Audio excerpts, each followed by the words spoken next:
नमस्कार मित्रों, हमारे इस चैनल में सभी का हार्दिक अभिनंदन है। सबसे पहले आज 2.5 लाख छात्रों की निगाहें जो है वो पटना हाई कोर्ट के फैसले पे टिकी हुई हैं और कह सकते हैं कि अन्याय जो छात्रों के साथ अन्याय हुआ है उसकी जो सीमा है वो दर इतनी ज़्यादा बढ़ गई है कि अब ऐसा समय आ चुका है कि हाई कोर्ट के फैसले से पहले ही विभाग अपने फैसले को सुनाने लगा है। ये सोची समझी रणनीति है और जैसा कि सभी को ज्ञात है भाई कि पटना बीएसपी बोर्ड के आगे जिन छात्रों ने बड़ा आंदोलन किया है उनके आंदोलन को कुचलने के लिए, पुनः देश में कोई सत्य के लिए कोई आंदोलन ना हो, उस आंदोलन को दबाने के लिए गलत प्रकार के एफआईआर दर्ज किए गए हैं। एफआईआर दर्ज करना है तो आप जाके देखिए ना, सड़कों पे, गली मोहल्लों में जाके देखिए, दुकानों पे जाके देखिए। सोशल डिस्टेंसिंग क्या होती है, सोशल डिस्टेंसिंग वो आपको देखने को मिल जाएगी। आप कभी मार्केट जाके देखिए, आप फास्ट फूड के ठेलियों पे जाके देखिए, 50-60 लोग इस तरीके से एकत्रित आपको मिलेंगे। वहाँ पे इतने पास मिलेंगे लोग आपको कि उसके सामने से अगर कोई पुलिस वाला भी गुजर रहा होगा तो उसकी इतनी हिम्मत नहीं है कि वो उन्हें ये कह सके कि आप मास्क पहनिए, सोशल डिस्टेंसिंग को बनाइए। ठीक है, तो ये नियम कानून क्या उन्हीं छात्रों के लिए थे जो बीएसपी बोर्ड के आगे प्रदर्शन कर रहे थे, शांतिपूर्वक ढंग से प्रदर्शन कर रहे थे। एक लेटर जारी किया गया था और उस लेटर में भी साफ तौर पे ये बात लिखी गई थी। उस लेटर को आप ध्यान से पढ़िए। उस लेटर में साफ तौर पे एक बात लिखी गई थी कि समय दिया गया था। अब मुझे परफेक्ट टाइम का कोई पता नहीं है, लगभग मुझे जहाँ तक कि 12 बजे का समय दिया था कि बिहार बोर्ड के अध्यक्ष आनंद किशोर से वार्ता होगी छात्रों की।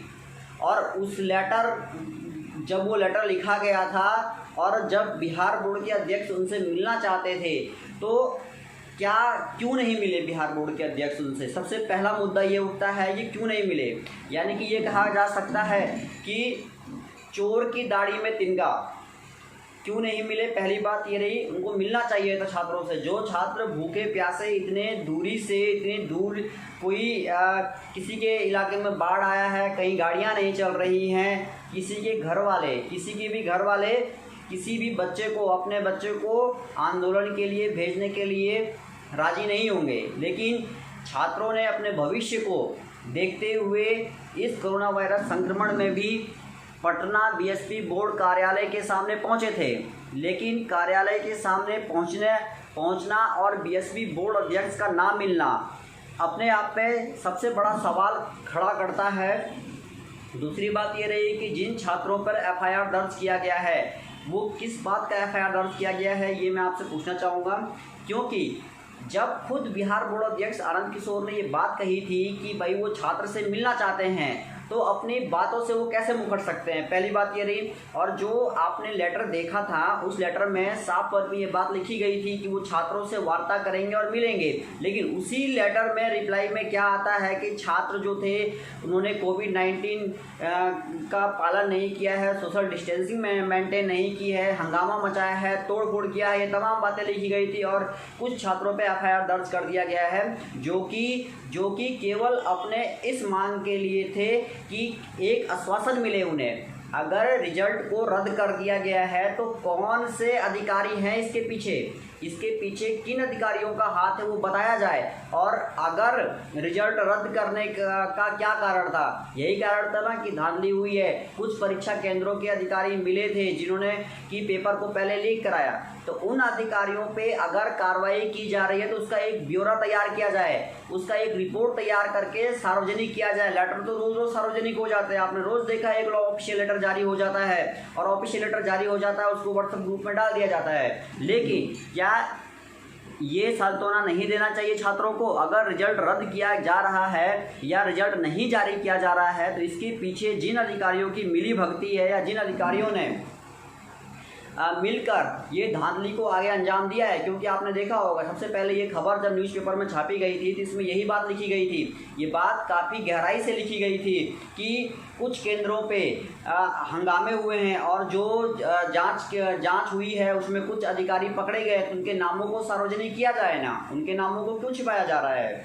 तो पहला सवाल ये है कि अगर कोई भी परीक्षा 8 साल के बाद 8 साल तक अभ्यर्थी इंतजार करता है, पहले बीएड करेगा, बीएड करने के बाद टीटी का एग्ज़ाम देता है, बीटेड का एग्ज़ाम देता है, बीटेड का एग्ज़ाम देने के बाद जब बारी आती है शिक्षक बनने की, माध्यमिक शिक्षक पात्रता परीक्षा की बात आती है तो अभ्यर्थी को 8 साल इंतजार करना होता है। और 8 साल इंतजार करने के बाद जब समय आता है कि विद्यार्थी को पेपर देना है और पेपर देने के बाद उसके आंसर की जारी कर दिया जाता है, ये तो वही बात हो गई ना कि ज्वाइनिंग देने के